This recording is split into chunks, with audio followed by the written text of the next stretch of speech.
আসসালামু আলাইকুম প্রিয় বন্ধুরা, আপনারা কেমন আছেন? আজকে অনেক দিন পর আমি আসলাম। আসলে ভিডিও করা হয় না, তেমন একটা হাতে সময় পাই না। আমি এখন তো আসলে বাইক রাইড শেয়ার করি না। তো আমি এখন হচ্ছে আপনার রেন্টে কারে হাইস গাড়ি দিয়ে ভাড়া মারি। এই হচ্ছে আমার কাজ। তাই ভিডিও করার আসলে সুযোগ পাই না। তবে ভিডিও করব, সামনে থেকে রেগুলার ভিডিও বানাবো। আজকে যে আপনারা ভিডিওটি দেখতে পাচ্ছেন, এই ভিডিওতে আমি আসলে আপনাদেরকে একটি জিনিস বোঝাবো এবং কি একটি জিনিস বলার চেষ্টা করব, একটি গল্প আর কি। যে আসলে বাইকাররা, কিছু কিছু বাইকার আছে যারা যাত্রীদের গলা কেটে টাকা নেয়। যেমন আজকে আমার আমার বেলায় হয়েছে। আমি এই বিষয়ে আপনাদেরকে একটু বিস্তারিত খুলে বলবো। আপনারা মনোযোগ সহকারে যদি ভিডিওটা দেখেন তাহলে অবশ্যই আপনারা বুঝতে পারবেন, আপনাদের অনেক উপকার হবে। তো চলুন আমরা বেশি কথা না বলে ভিডিওর মূল পর্বে চলে যাই, যে আমার সাথে আজকে কি ঘটেছিল। তো বন্ধুরা, আমি আজকে আপনার একটি কাজে ড্যামরা স্টাফ কোয়ার্টার সেখানে যাব। খুব জরুরি আর্জেন্ট একটা কাজ ছিল। তো বাস বা অন্য কিছু না পেয়ে আমি, আমার যে বাইকটি ছিল সেই বাইকটি তো নাই। তো সেই জন্য একটু সমস্যায় পড়েছি। তো আমি কি করছি, কমলাপুর থেকে আমি একটি বাইকের কাছে আসছি। সেখানে 8-10টা বাইক ছিল। তো বাইক থাকার পর সেখানে আমি এক বাইকার ভাইকে জিজ্ঞাসা করলাম, ভাই ড্যামরা স্টাফ কোয়ার্টার যাবেন? সে বললে হ্যাঁ যাব। কত? সে বললো আমাকে 500 টাকা দিবেন। তো আমি বললাম, ভাই 500 টাকা তো এখান থেকে ভাড়া না, 10 কিলো রাস্তা, 10 কিলোরও কম হবে।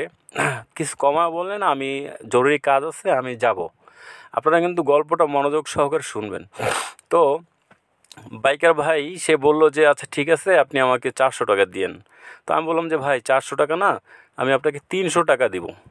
তো আমি হিসাব করে দেখলাম কোনটা জানেন, যে 10 কিলো রাস্তা আমি যদি পার কিলো 20 টাকা করেও ধরি তাহলে আসে আপনার 200 টাকা। যদি আমি পার কিলো 30 টাকা করে ধরি তাহলে আসে 10 কিলো 300 টাকা। এখন ঠিক আছে, তো সে আমাকে বললো যে আচ্ছা ঠিক আছে, আপনি 350 টাকা দিন। ওকে ঠিক আছে, ফাইন, চলেন।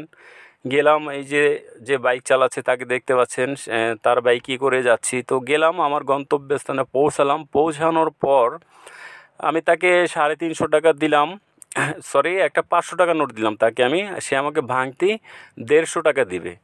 সে আমাকে 150 টাকা না দিয়ে সে আমাকে বলতেছে আমাকে আরও 100 টাকা দেন। তা আমি বললাম যে কেন? সে বলতেছে যে ভাই ভাড়া তো 600 টাকা বলে আসছি আপনার সামনে। আমি বললাম যে কেন, আপনার সাথে না 350 টাকা, আমি 300 টাকা বললাম, আপনি 350 টাকা চাইলেন। আমি বাইকে উঠে পড়লাম। বলে যে না ভাই, আমি আপনার কাছে 600 টাকা ভাড়া চাইছি, হ্যান ত্যান, না না না, মানে কথাবার্তা শুরু করে লাগাই দিল। তা আমি বললাম যে ভাই এগুলো কিন্তু আসলে ঠিক না। আপনার এখানে 10 কিলো রাস্তা, আপনি এখানে 600 টাকা ভাড়া চাচ্ছেন আমার কাছ থেকে। মানে আপনি পার কিলো 60 টাকা, 60 টাকা করে নিচ্ছেন আমার কাছ থেকে। আমি কিন্তু একজন বাইকার ছিলাম। সে বলতেছে আপনি বাইকার থাকেন আর যেই থাকেন, আমি আপনাকে 600 টাকা বলছি, 600 টাকাই। তখন আমি তাকে বললাম যে ভাই ঠিক আছে, 600 টাকা আমি আপনাকে দেবো যদি আপনি আপনার বাইকের স্টারিং ধরে শপথ করে বলতে পারেন যে হ্যাঁ আপনার ভাড়া 600 টাকা বলে আসছেন, তাহলে আমি আপনাকে 600 টাকাই দেবো। বিশ্বাস করবেন ভাই, সে সাথে সাথে বাইকের স্টারিং ধরে বলছে, কসম খেয়ে বলল যে হ্যাঁ আমি 600 টাকা আপনার সাথে পুরায় আসছি, 600 টাকা ভাড়া করে আসছি আপনার কাছ থেকে। তো এখন তো আর আমার মানে কিছুই বলার থাকে না। আমি অবাক হয়ে তার দিকে তাকিয়ে থাকলাম যে এই বাইক দিয়ে তারা ইনকাম করে, সন্তানদের মানুষ করে, সংসার চালায়। এই বাইকের উপরে, হাওয়ার উপরে চলে সব সময়। অথচ এই লোকটি মানে অল্প কিছু টাকার জন্য সে স্টার্টিং ছুঁয়ে শপথ করে মিথ্যা কথাটা কীভাবে বলতে পারলো। অবাক হয়ে রইলাম তার দিকে। ঠিক আছে, ওকে, সমস্যা নাই। আমি তাকে 600 টাকা দিয়ে দিলাম। দিয়ে বললাম ভাই আপনি খুশি? বলছে হ্যাঁ আমি খুশি। ওকে ঠিক আছে, আল্লাহ হাফেজ। সে চলে গেল। তো এখন কথা হচ্ছে যে ভাই, আমরা যারা বাইক দিয়ে রাইড শেয়ার করি, দেখা যাচ্ছে যে যারা এই কাজগুলো করে, এই কাজগুলো করে আপনারা হয়তো একটা, দুইটা, 10টা যাত্রীর কাছ থেকে এরকম নেবেন। নিতে নিতে একসময় দেখা যাবে কি জানেন, দেখা যাবে যে যে যাত্রীগুলো আছে বাইকে চড়ে, তারা একসময় এই বাইক দেখলে ভয় পাবে যে না, এই বাইকে ওঠা যাবে না। এই বাইকে 200 টাকার ভাড়া তারা 600 টাকা রেখে দেয় জোর করে। এরকম একটা পরিস্থিতি তৈরি হবে। হ্যাঁ, কারণ এখন হচ্ছে, কিন্তু আমার সাথে যেহেতু হয়ে গেল, সামনে নিশ্চয়ই এরকম আরও অনেক যাত্রীর সাথে কিন্তু এরকম হচ্ছে। তো ভাই, আপনারা যারা নতুন রাইড শেয়ার করেন, আপনারা নিশ্চয়ই অবশ্যই কষ্ট করে হালাল উপার্জন করেন এই রাইড শেয়ার করে।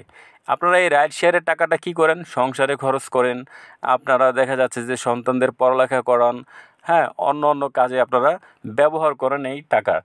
অনেক কষ্ট করে রাইড শেয়ার করা কিন্তু অনেক কষ্ট, কিন্তু কিছু কিছু রাইডার ভাই আছেন যারা সংসারে টাকা পয়সা দেয় না, তারা কি করে জানেন? তারা এরকম যাত্রীর কাছ থেকে গলা কেটে তারা এরকম মনে করেন আপনার নেশা গ্রহণ করে, নেশার টাকা জোগাড় করে, তারা কিন্তু এই কাজগুলোই করে। আর যারা সত্যিকারের বাইকার, সৎ পথে চলে, তারা কিন্তু কখনোই এই কাজগুলো করবে না। তো আমার কপালে দুর্ভাগ্যবশত একজন খারাপ রাইডার পড়েছিল বিধায় আজকে আমার আপনার 350 টাকার ভাড়া তাকে 600 টাকা দিতে হলো। তো এটা আসলে দুঃখের বিষয় না, দুঃখ বলবো না, আমার কপালে ছিল তাই হয়ে গেছে। কিন্তু আমি আপনাদেরকে সাবধান করে দিচ্ছি ভাই, আপনারা যারা রাইড শেয়ার করতেছেন সৎ পথে, এটা কিন্তু একটা কষ্টের কাজ, হ্যাঁ, হালাল উপার্জন। এই হালাল উপার্জন করে যদি আপনারা এরকম মানে হারাম উপার্জন করে ফেলেন, তাহলে কিন্তু জিনিসটা হলো না, এত কষ্টের একটা মূল্য কিন্তু রইলো না। তো আপনারা যারা নতুন রাইডার আছেন এবং কি রাইড শেয়ার করতেছেন, অবশ্যই আপনারা সব সময় যাত্রীর কাছ থেকে যেটা ন্যায্য ভাড়া, সেই ন্যায্য ভাড়াটা অবশ্যই আপনারা নেবেন। কিন্তু যে একটি বাড়তি ভাড়া, দেখা গেল আমি আজকে ওনার কাছ থেকে এত টাকা নিলাম, ও আমার অনেক টাকা লাভ হলো, কিন্তু না, এটা এরকম না। উপরে কিন্তু একজন আছে, আল্লাহ, হ্যাঁ, সে কিন্তু সব কিছু দেখতেছে।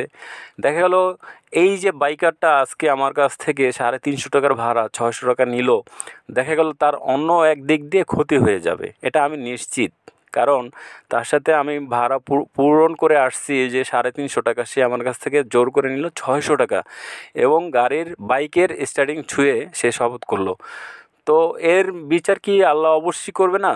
অবশ্যই করবে। সে এক দিক থেকে না, অন্য দিক থেকে সে একটা বিপদে পড়বেই। তো ভাই, আপনারা যারা সৎ পথে চলেন, সৎ পথে রাইড শেয়ার করেন, আপনাদের কাছে আমার একটাই রিকোয়েস্ট, এই রাইড শেয়ারটা আপনারা সুন্দরভাবে করেন, যাত্রীদের কাছ থেকে হয়রানি করবেন না। কারণ এমনিতেই দেখা যাচ্ছে যে এই রাইড শেয়ার পেশাটা অনেক মানুষ হয়ে গেছে, এবং কি যাত্রী কমে গেছে, এবং কি এই যে আপনার মেট্রো রেল হচ্ছে, তারপরে অন্য অন্য ব্রিজ হচ্ছে, এই কারণে কিন্তু মানুষ ওই সমস্ত যানবাহন ব্যবহার করতেছে। রাইড শেয়ারের যে ইনকামটা, সেটা কিন্তু আস্তে আস্তে নষ্ট হয়ে যাচ্ছে, কমে যাচ্ছে। কিন্তু এই কমে যাওয়ার ভিতরে যদি যাত্রীর সাথে আপনারা এরকম করেন, তাহলে কিন্তু একেবারেই কিন্তু যাত্রী থাকবে না। আপনাদের কি মনে আছে কি জানি না, এক সময় একটা কালো ট্যাক্সি ক্যাব চলতো ঢাকা শহরে। সেই ট্যাক্সি ক্যাব তাদের ভালো একটা মূল্য ছিল প্রথমে। অবশ্যই কিন্তু সেই ট্যাক্সি ক্যাবগুলো নাই। কারণ কিসের জন্য নাই? কারণ তারা ভাড়া ডাবলের চেয়ে 3 গুণ যাত্রীদের কাছ থেকে তারা ভাড়া নিত। তো একসময় সরকার এই ট্যাক্সি ক্যাব বন্ধ করে দিল। তো আল্লাহর কাছে দোয়া করি সেরকম যেন না হয় বাইকের ব্যাপারটা, যারা রাইড শেয়ার করেন, যে এই সমস্ত কিছু কিছু বাজে লোক, খারাপ লোকদের কারণে যেন এই রাইড শেয়ার পেশাটা ধ্বংস না হয়ে যায়, হ্যাঁ, এরকম শেষ না হয়ে যায়। কারণ এই রাইড শেয়ার পেশায় অনেক মানুষ নিয়োজিত আছে, যারা এই রাইড শেয়ার পেশা করে নিজে চলে, নিজেদের সংসার চালায়, বাবা মার খরচ চালায়, সন্তানদের খরচ চালায়, হ্যাঁ, সংসার চালায়, অনেক কিছুই করে। এই রাইড শেয়ার পেশায় আসে একটা মানুষ কখন? যখন তাদের ব্যবসা বাণিজ্য নষ্ট হয়ে যায়, চাকরি বাকরি চলে যায়, দেয়ালে পিঠ ঠেকে যায়, তখন কিন্তু কোনো কুল কিনারা না পেয়ে এই রাইড শেয়ার পেশাটায় আসে, যেন তাদের যে পিছনে অতীতে যে ব্যর্থতা, সেটা কাটানোর জন্য। কিন্তু এই রাইড শেয়ার পেশায় এসে যদি তারা এরকম যাত্রীদের সাথে আচরণ করে, তাহলে আসলে এটা আসলে একদম কাম্য নয়। তো বন্ধুরা, আপনারা যারা আমার এই ভিডিওটি দেখতেছেন, তারা অবশ্যই আপনারা একটু সতর্ক থাকবেন, যে কখনোই লোভ করবেন না, কখনোই আপনারা যাত্রীদের কাছ থেকে বেশি ভাড়া আদায় করবেন না। কারণ আপনারা কিন্তু 2 চাকার উপরে চলেন, হাওয়ার উপরে চলেন। কোন সময় একটা কার অভিশাপে একটা দুর্ঘটনা ঘটে যাবে, একটা হাত চলে যাবে, একটা পাও চলে যাবে, মাথা ব্রেনটে আঘাত লাগবে, যে কোনো একটা ক্ষতি তো হবে। তো তাই অবশ্যই আমি আপনাদেরকে পরামর্শ দিচ্ছি, আপনারা সৎ পথে চলেন, সৎ পথে উপার্জন করেন, দেখবেন আল্লাহ তাআলা একদিন আপনাদেরকে বড় করবে, আপনাদেরকে ভালো রাখবে সব সময়। তো এই ছিল বন্ধুরা আজকের ভিডিও। ধন্যবাদ সবাই।